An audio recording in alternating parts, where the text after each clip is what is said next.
Hello student, welcome to English class by Mamta Shetty. Today's video we are going for the unit 2 2.1 vocation. Before we start with the vocation, we are going for the warming up and then the explanation of the poem and then the exercise.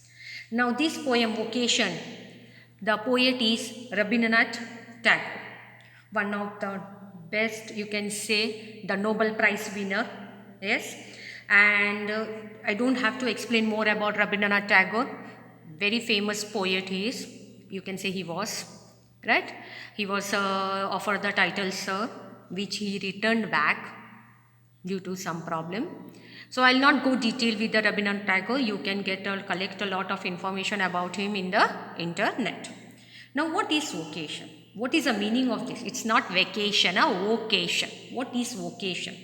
Vocation means a person who is drawn towards to that, or you can say rather attracted towards it, or rather pulled towards it. That is the meaning of a vocation. In this chapter you will find that a young boy is pulled towards certain thing, and that is what Rabindranath Tagore describes in this poem. So let's start with the poem, that is 2.1 vocation. We are going to start the chapter with the warming up. Question number 1, you have to pick up the words that refers to meaning of living and you have to fill in the web. The web is given, they have given you all the alternatives. Yes, out of this you have to choose it. The web will be given. Now there are few words. Yes, and what is referring to the means of living, that only word you are going to put it in the word. Now say the main is means of living. So profession, occupation, job, employment, career, trade, business, placement and vocation. These are the words which is related to the means of living. Now using a good dictionary you have to find the meanings of the words. What does profession? Profession refers to an occupation requiring a special training. Vocation, a strong indication to follow a particular work or an activity. Business, to a commercial activity to making a profit. Occupation refers to an activity that serves as one's regular source of livelihood. If you go and see in the dictionary, you will get the meaning of this. Now this is the third one. It's very important. One of the figure of speech it is, right? Like simile, metaphor, alliteration, personification. This one is also one of the figure of speech. The sound which is mentioned in the line which gives us the word which is referring to a sound, it's or which gives an effect of a onomatopoetic word, is said to be an onomatopoeia, right? Now they have given the example like bang, tap, tinkle, crash, whistle. This is an example. If these such a lines come in a poem, that line is said to be an onomatopoeia.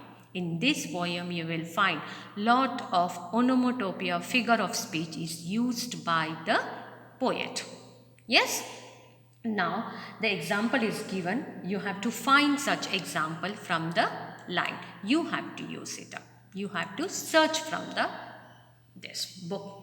Yes, from the line. But still the answer is given. There these are the words: tug, clap, swoop, swish, boom, bah, hiss, hum, meow, splatter, tick, whiz, zoom, etc. So these are the examples. Such words indicates the sound.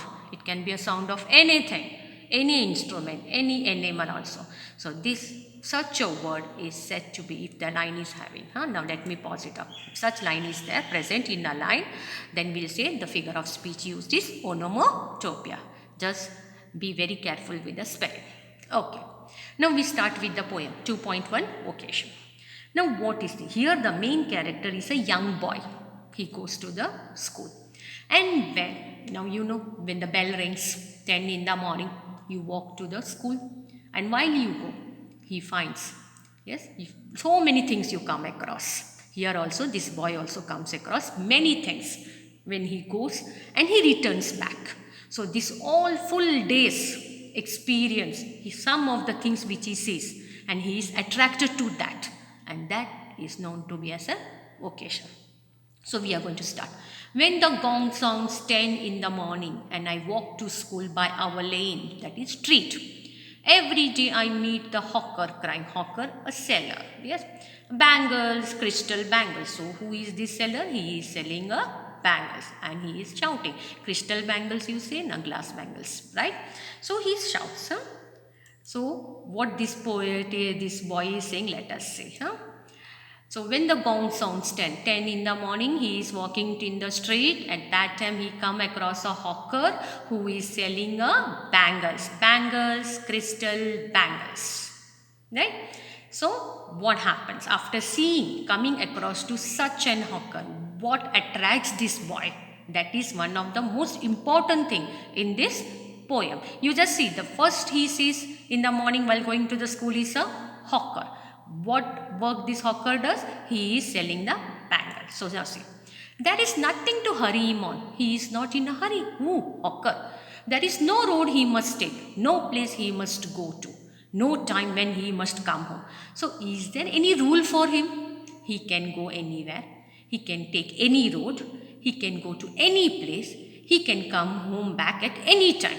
I wish, now this is the wish of a boy. I wish I were a hawker, spending my day in the road, crying bangles, crystal bangles. So what the hawker wants?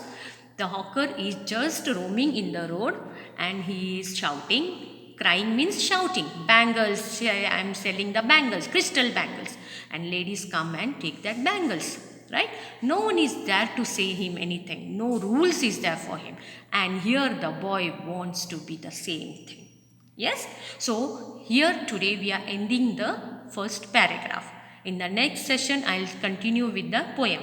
But remember this, before you go through this video, just read the textbook. Okay? Take care.